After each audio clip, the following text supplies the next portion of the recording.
नमस्कार दोस्तों। आज हम बात करने जा रहे हैं इंडिया बांग्लादेश के रिसेंट टेंशन के बारे में। इस पूरी कहानी की शुरुआत तब होती है जब बांग्लादेश में पावर ट्रांजिशन होता है और शेख हसीना की गवर्नमेंट हट जाती है। उसके जाने के बाद कुछ एक्सट्रीमिस्ट ग्रुप कुछ ज़्यादा ही एक्टिव हो जाते हैं और वो इंडिया के खिलाफ उनका स्टांस बहुत एग्रेसिवली रिप्रेजेंट करते हैं। ये कहानी एक दिन में शुरू नहीं हुई है। बांग्लादेश ऑलरेडी एक फ्रैजाइल फेज में था। पॉलिटिकल ट्रांजिशन, यूथ एंगर, बस एक स्पार्क की ज़रूरत थी जो मिला दिसंबर 2025 में, जब उस्मान हादी की हत्या होती है। ये वही आदमी है जो सेवन सिस्टर को भारत से अलग करने की बात कर रहा था और इसी हत्या का नतीजा होता है एक ट्रैजिक इंसिडेंट जिसमें एक हिंदू व्यक्ति को बीच बाजार में बेरहमी से जलाया जाता है। न कोई इंटरफेयर करता है, न कोई पुलिस से रोकने आती है। अब सवाल उठता है, यह हत्या हुई क्यों? माना जा रहा है कि यह हत्या उसी प्रेशर और टेंशन का हिस्सा है जहां हिंदू माइनॉरिटीज को टारगेट किया जा रहा था। इसके पीछे रिलीजियस टेंशन और पॉलिटिकल इंस्टेबिलिटी दोनों का हाथ था। दरअसल दीपू दास की हत्या उन बढ़ते हुए कम्युनल टेंशन का सिंबल बन गई जो शेख हसीना के जाने के बाद अचानक सरफेस पर आ गए।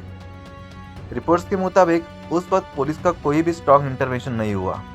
वायरल वीडियो में हम देख ही सकते हैं कि दीपू दास की कितनी मिन्नतों के बाद भी पुलिस उसे लोगों के हवाले कर दी थी। इसी इंसिडेंट ने सिर्फ लोकल माइनॉरिटीज कम्युनिटी में डर पैदा नहीं किया, बल्कि मीडिया और पब्लिक के बीच ये सवाल भी उठा कि लॉ और ऑर्डर सिस्टम फेल क्यों हुआ। हर बार हिंदू ही टारगेट क्यों होते हैं? और इसी वजह से दीपू दास का मर्डर एक सिंबॉलिक फ्लैश पॉइंट बन गया और उसी से बायलैटरल टेंशन में ओपनली सामने आ गई। चलिए जानते ये उस्मान हादी था कौन। हादी बांग्लादेश का एक एक्सट्रीमिस्ट स्टूडेंट लीडर था जो ओपनली एंटी इंडिया आइडियोलॉजी के लिए जाना जाता था। उसने इंकलाब मंच जैसे ऑर्गेनाइजेशन के थ्रू इस्लामिस्ट एक्सट्रीमिस्ट एजेंडा को पुश किया, जिसे एक अननोन अटैकर ने गोली मारकर उसकी हत्या कर दी। इस घटना की किसी ने ऑफिशियल जिम्मेदारी नहीं ली, लेकिन हादी अपने एक्सट्रीम एंटी इंडिया स्टेटमेंट के लिए जाना जाता था। इसीलिए इसका पूरा दोष इंडिया पर डाला दिया गया और बांग्लादेश में एंटी इंडिया प्रोटेस्ट ज़्यादा भड़क गए। ओवरऑल हादी की किलिंग एक ट्रिगर पॉइंट बन गई। बांग्लादेश में सिचुएशन बदतर होने लगी। एक्सट्रीमिस्ट ग्रुप रास्तों पर आ गए, एंटी इंडिया स्लोगन शुरू हुए, मीडिया हाउस पर अटैक चालू हुए। ओवरऑल इन्वायरमेंट काफ़ी ख़राब हो गया, जिसके बाद पूरा बांग्लादेश में अनरेस्ट सिचुएशन पैदा हो गई और इसी चेन का इम्पैक्ट आगे चलकर माइनॉरिटीज़ को टारगेट करना और आखिर में जाकर दीपू दास की हत्या तक पहुंच गया। हादी और दीपू दास के इंसिडेंट के बाद जो टेंशन बना, अब हम उसके बैकग्राउंड में आते हैं। यह इशू सिर्फ स्ट्रीट प्रोटेस्ट तक सीमित नहीं रहा, बल्कि government to government diplomatic clash बन गया। 17 दिसंबर को इंडिया ने बांग्लादेश के हाई कमिश्नर को समन किया। इंडिया का कहना था कि extremist element Indian high commission के आसपास थ्रेट क्रिएट कर रहे हैं। इससे पहले बांग्लादेश ने भी इंडियन हाई कमिश्नर को समन किया था, ये कहकर कि इंडिया से शेख हसीना जो स्टेटमेंट देती है वो बांग्लादेश के अपकमिंग इलेक्शन इन्वायरमेंट को डिस्टर्ब कर रहा है। इसके बाद ढाका में बांग्लादेशियों की तरफ से इंडियन हाई कमीशन की तरफ मार्चेस के वीडियोस भी सरफेस हुए हैं, जो अब हम देख सकते हैं।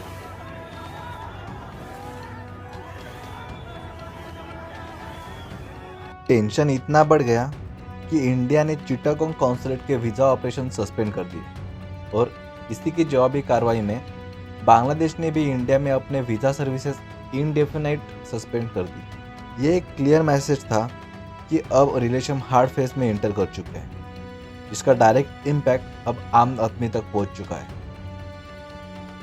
इसी बीच एक और इंसिडेंट सामने आता है जो होता है बॉर्डर रिलेटेड। रिपोर्ट्स के मुताबिक बीएसएफ का एक जवान स्मगलर्स का पीछा करते हुए गलती से बॉर्डर क्रॉस कर गया, जिसे बीजेपी ने डिटेन कर लिया। आफ्टर कोऑर्डिनेशन उसे रिलीज कर दिया गया। साथ ही इलीगल इमिग्रेंट्स के पुशबैक और डिपोर्टेशन की रिपोर्ट्स भी सामने आई। ऐसे इंसिडेंट्स लगते छोटे, लेकिन डिप्लोमेटिक टेंशन के टाइम इनका इम्पैक्ट बड़ा होता है। ये दोनों कंट्रीज में ट्रस्ट कम भी कर देता है। तो समझते कि क्या साबित होता है इन सब चीज़ों से। बांग्लादेश एक पोस्ट अपराइजिंग पॉलिटिकल फेज से गुजर रहा है। आइडेंटिटी, सिंबल, नाम और नैरेटिव्स रैपिडली चेंज होते रहते हैं। ऐसे इमोशनल इन्वायरमेंट में फॉरेन इंटरफेरेंस के क्लेम्स आसानी में स्प्रेड होते हैं। शेख हसीना का फैक्टर। शेख हसीना अब इंडिया में है और उनके पॉलिटिकल मैसेज आने वाले इलेक्शन में इम्पैक्ट करेंगे, ऐसा इंटरिम गवर्नमेंट का कहना है। इंडिया पर टेकिंग साइड्स के एलिगेशन लग रहे हैं, जबकि इंडिया अपनी मिशन और इंटरेस्ट को प्रोटेक्ट कर रहा है। जब प्रोटेस्ट डिप्लोमेटिक मिशन की तरफ जाते हैं तो मैटर वियना कनेक्शन और डिप्लोमेटिक सेफ्टी का बन जाता है, जहाँ फॉर्मल एक्शन अनअवॉइडेबल हो जाता है।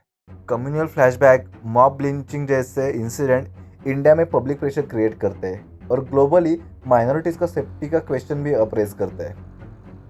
अब बात करते हैं बांग्लादेश के पावर सेंटर की। Interim chief adviser Muhammad Yunus पर एलिगेशन है वीक गवर्नेंस, पॉलिसी पैरालिसिस और law and order failure. Reports ये भी कह रहे हैं कि यूनिस और आर्मी चीफ वकर जमान के बीच लंबा पावर स्ट्रगल चल रहा है। यहाँ तक कहा जा रहा है कि यूनुस आर्मी चीफ को निकालना चाहते थे, लेकिन आर्मी लीडरशिप ने रेजिस्ट किया। इसी बीच भारत की तरफ से क्रिटिकल स्टेप लिया गया। इंडिया के आर्मी चीफ और बांग्लादेश के आर्मी चीफ के बीच पहली बार हॉटलाइन एस्टेब्लिश हुई। इसका ऑब्जेक्टिव क्लियर था, कंटिन्यूस मिलिट्री कोऑर्डिनेशन, सिचुएशन को और बदतर होने से रोकना और इंडिया के स्ट्रेटेजिक और सिक्योरिटी इंटरेस्ट सेफगार्ड करना। इसी बीच एक नया ट्विस्ट आता है। शरीफ उस्मान हादी के भाई ने इंटरिम गवर्नमेंट पर आरोप लगाया है कि हादी की हत्या फरवरी इलेक्शन को ध्यान में रखकर की गई हुई एक कॉन्स्पिरेसी है। उसका कहना है कि यह सब इलेक्शन इन्वायरमेंट को डिस्टेबलाइज करने के लिए किया गया है। इस क्लेम की इंडिपेंडेंट कंफर्मेशन अभी पेंडिंग है, लेकिन यह एलिगेशन पॉलिटिकल टेम्परेचर को और भी बढ़ा रही है। ओवरऑल पिक्चर को समझते हैं, ये सब हो क्यों रहा है। बांग्लादेश में इलेक्शन सर पर है और ये पूरा क्राइसिस उसी पॉलिटिकल पावर स्ट्रगल का हिस्सा है। इसका काफ़ी डीप इम्पैक्ट बांग्लादेश के फ्यूचर पर भी हो सकता है। इंटरनल कॉन्फ्लिक्ट और एक्सटर्नल प्रेशर के मिलकर कंट्री की स्टेबिलिटी और ग्रोथ दोनों पर चैलेंज कर सकते हैं। ये मुद्दा इंडिया के लिए एक स्ट्रेटेजिक कंसर्न भी बना हुआ है। इंडियन पार्लियामेंट के फॉरेन अफेयर्स स्टैंडिंग कमेटी कुछ मेंबर ने यह तक कहा है कि बांग्लादेश की करंट सिचुएशन 1971 के बाद का लोएस्ट पॉइंट पर आ चुकी है।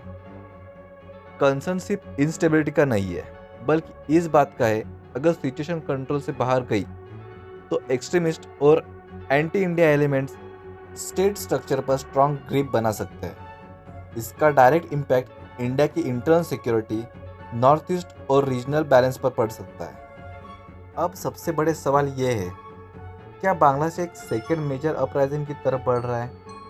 क्या फ्री एंड फेयर इलेक्शन हो पाएंगे बांग्लादेश में, या फिर आर्मी को ओपनली इंटरवेन करना पड़ेगा, या फिर शेख हसीना या बीएनपी जैसे ओल्ड पॉलिटिकल पार्टी के प्लेयर्स के कमबैक का ग्राउंड प्रिपेयर हो रहा है? इंडिया के लिए फिलहाल तो सबसे बड़ा स्टेबलाइजिंग फैक्टर यही है कि बांग्लादेशी आर्मी से डायरेक्ट कांटेक्ट हो पाना, जो आने वाले टाइम में डेवलपमेंट को कंट्रोल कर सकता है। इस पूरी टाइमलाइन पर आपका क्या व्यू है? कमेंट्स में अपनी राय ज़रूर लिखिए। और अगर आपको ऐसे डीप और फैक्ट बेस्ड एक्सप्लेनर वीडियो पसंद आते हैं तो चैनल को सब्सक्राइब ज़रूर कीजिए। Thank you.